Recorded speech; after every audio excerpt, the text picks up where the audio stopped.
అందరికీ నమస్కారం. Welcome to mister YT మేస్త్రి యూట్యూబ్ ఛానల్. మనం అంతకుముందు టూర్కి వెళ్ళామని చెప్పాను కదా, అందులో ఈ యాగంటి క్షేత్రం కూడా ఒక భాగం. ఇది నంద్యాల జిల్లా బనగానపల్లి మండలంలో ఉన్న ఉమామహేశ్వర స్వామి వారి యాగంటి క్షేత్రం. నేను మీకు ఈ దేవాలయం గురించి మేము చూసిన నాకు తెలిసిన పూర్తి సమాచారం మీకు చెబుతాను. ఎవరు ఈ వీడియోని స్కిప్ చేయకుండా చూడండి. ఈ క్షేత్రానికి మేము ముందు రోజు వచ్చాం. ఇక్కడి సత్రాలలో రూమ్ తీసుకుని తర్వాత రోజు దర్శనంకు వెళ్ళాం. మేము వెళుతున్న దాని ఎడమవైపు కనిపించేది అగస్త్య పుష్కరిణి. అగస్త్య మహర్షి ఇక్కడే స్నానమాచరించి యాగాలు నిర్వహించేవారు. దీనిని పెద్ద పుష్కరిణి అని కూడా పిలుస్తారు. పుష్కరిణిలో నీరు ఔషధ గుణాలతో కలిగి ఉంటుంది. ఈ పుష్కరిణికి తరలి వచ్చే కొంతమంది భక్తులు చేసే చేష్టల వల్ల పుష్కరిణి చెత్తగా మారుతుందని దీనికి టైమింగ్స్ పెట్టారు. అందుకే ఇప్పుడు పుష్కరిణి మూసివేయబడింది. తెలిసిన తర్వాత చూపిస్తాను. ఈలోగా నాతో వచ్చిన నా ఫ్రెండ్ తలనీలాలు సమర్పించుకున్నాడు. అక్కడ పెద్ద పెద్ద కొండలు చూస్తూ ఉండగా నాకు బండరాయిలకు సున్నం తయారు చేసే మిషన్ కనబడింది. ఇది పాతకాలనిలా ఉంది.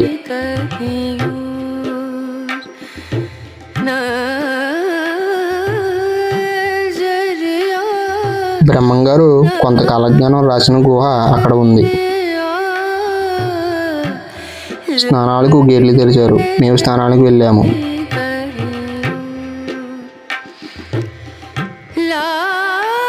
అప్పటికి చాలా మంది స్నానం చేస్తున్నారు. అక్కడ మీకు కనబడేది ఈ పుష్కరిణిలోకి నీరు వచ్చే భాగం. ఒక నందిలా ఉంటుంది.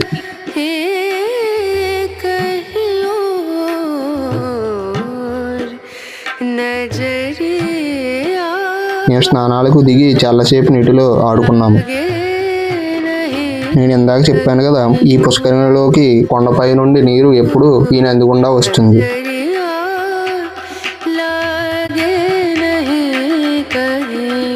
స్నానం అయిపోయింది. ఇక దర్శనానికి వెళ్ళాలి. ఇక్కడ కనిపిస్తున్న పాక దగ్గర మీ పాదరక్షలు విడిచి దేవాలయంలోకి వెళ్ళాలి. మేము చెప్పులు వేసుకు రాలేదు కాబట్టి వెళ్ళలేదు. ఇక్కడ నుండి ఎటు వెళ్ళాలో తెలియక అడిగాము. మనం పుష్కరిణి పక్క నుండి వెళితే ప్రధాన ఆలయంకు చేరుకుంటాం. ఇక్కడి ప్రకృతి చాలా అందంగాను ప్రశాంతంగాను ఉంటుంది. ముందుగా ఈ క్షేత్రం వైష్ణవ క్షేత్రం కావాలి, కానీ శైవ క్షేత్రంగా మారింది. ఈ దేవాలయం చోళులు చాళుక్యులు పూర్తిగా నిర్మించలేకపోవడం వల్ల విజయనగర రాజు పూర్తి చేశారని ఇక్కడ వారు చెబుతున్నారు.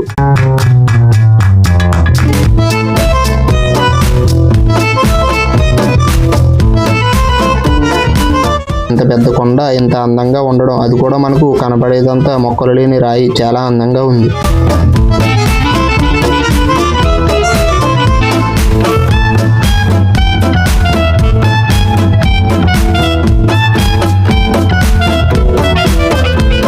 మీకు ఇక్కడ కొంతమంది కనపడుతున్నారు కదా, అక్కడ పుష్కరిణిలోకి కొండపై నుండి వచ్చే నీటికి చిన్న గుండంలా కట్టారు. అందుకే అక్కడ జనం ఉన్నారు. దీనికి ముందు ఇంకొకటి ఇలానే ఉంటుంది. అక్కడ మనకు కనిపించే గుహలో వెంకటేశ్వర స్వామి వారు ఉంటారు. ఇంకా దర్శనానికి వెళ్ళాము. ఇది ఆలయ గోపురం. ఇక్కడ నుండి చూస్తే మనకు హనుమ రూపంలో ఉండే కొండ కనబడుతుంది.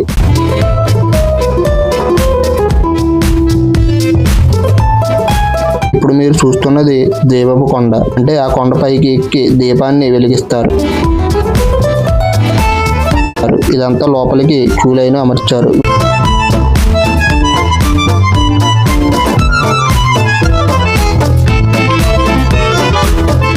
వెళ్ళిన వెంటనే ఈశాన్య మూల మండపంలో మనకు కనిపించేది కాలంతో పాటు పెరుగుతున్న నంది కనపడుతుంది.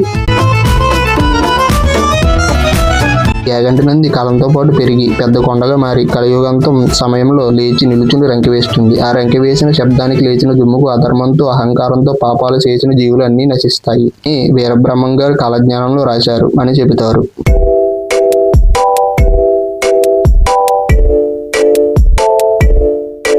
ఈ దేవాలయం గోపురాలు. పెద్ద కొండల మధ్య ఈ క్షేత్రం చూడడానికి చాలా అందంగా ఉంటుంది. ప్రతి దేవాలయాలకు వెళ్దాం. నేను వీడియో తీస్తుంటే మా ఫ్రెండ్ గారు చూడండి డైరెక్ట్ చేస్తున్నాడు.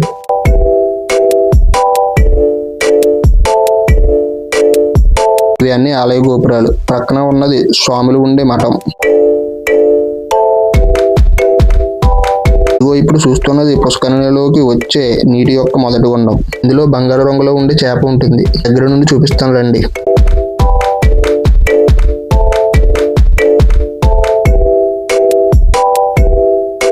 ఇక్కడ నీరు చాలా స్వచ్ఛంగా ఉన్నాయి. కొండపై నుండి వస్తాయి కాబట్టి ఔషధ గుణాలు కూడా ఉంటాయని చెబుతున్నారు.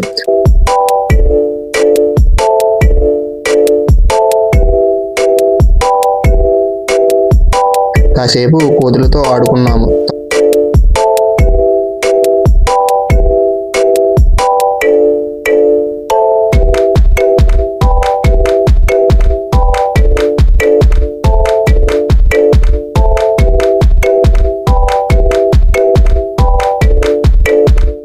తరువాత ఇక్కడ కనిపించే హనుమంతుడి దేవాలయం దర్శనం చేసుకుని అగస్త్య మహర్షి వారు యాగం చేసుకునే గుహలోకి వెళ్ళాము. సరిగ్గా ఇక్కడ నుండి హనుమంతుడి కొండ కరెక్ట్గా కనపడుతుంది.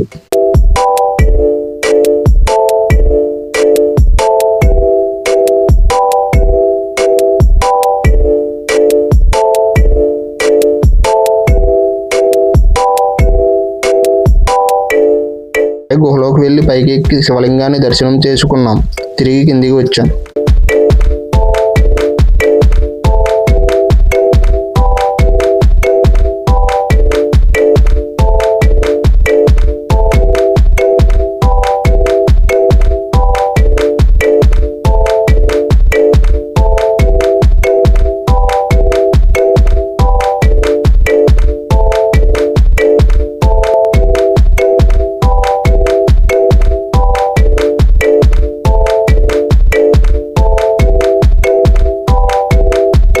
తరువాతి దేవాలయం విష్ణుమూర్తి లక్ష్మీదేవి కోసం వైకుంఠం నుంచి భూమి మీదకు తొలి అడుగు పెట్టిన ప్రదేశం వెంకటేశ్వరుని దేవస్థానం. చూడడానికి ఒక పెద్ద కొండ గుహ.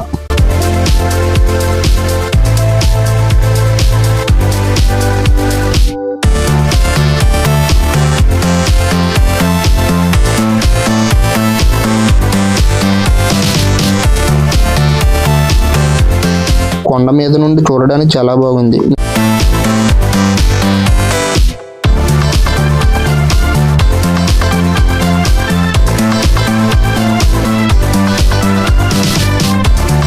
ఇది ప్రధాన ఆలయం వైపు దారి.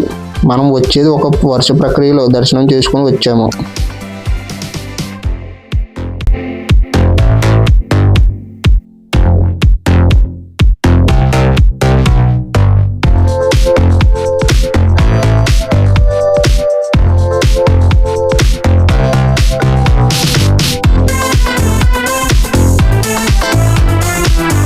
తరువాతి దేవాలయం మనకు ఎంతో అపూర్వమైన కాలం యొక్క జ్ఞానాన్ని అందించిన శ్రీ పోతులూరు వీరబ్రహ్మం గారు ధ్యానం చేసుకున్న గుహ. అంతేకాదు ఇక్కడ బ్రహ్మం గారు పూజ చేసిన శివలింగం ఉంటుంది. అంతేకాదు ఇక్కడ నుండి కొండకు దారి కూడా ఉంటుంది. కానీ దారి కొండరాలతో మూసుకుపోయింది. ఇక్కడ బ్రహ్మం గారు కొంత కాలజ్ఞానాన్ని రచించారని చెబుతున్నారు.